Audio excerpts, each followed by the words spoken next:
I do remember, though, shooting the pilot, there was a scene, we were walking down a corridor, we did a lot of corridor work, and I can remember Bryan Singer saying, oh, something's not quite right about this. What if we put those two lines there and that line there? And I remember saying, no, no, don't do that, because I promise you the guy who's written this has thought this through. And every line and every word is where it needs to be. And this is not jazz. This is more like, this is a kind of chamber music. There's a sort of elegance and particularity about every syllable, and you can't start monkeying with it like that. And I couldn't even explain why David's version was better. I remember Bryan would go, well, why wouldn't that? And I said, I don't know, but I just don't think we should be fiddling.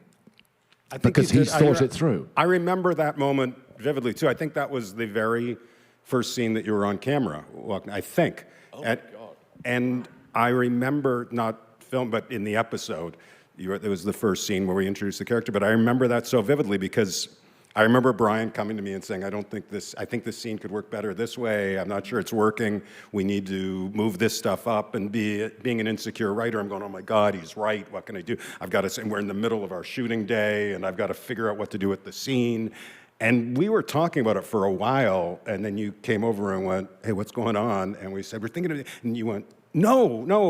But you had a reason. I don't remember the reasons exactly. I don't think I did have a reason. I don't think I did. I just sensed that it was the way it was because a very clever person had sensed that. Also, what's kind of interesting, you sort of referring to this, is that you were not as confident then as you became. Oh. You grew into the sort of. I've lost that.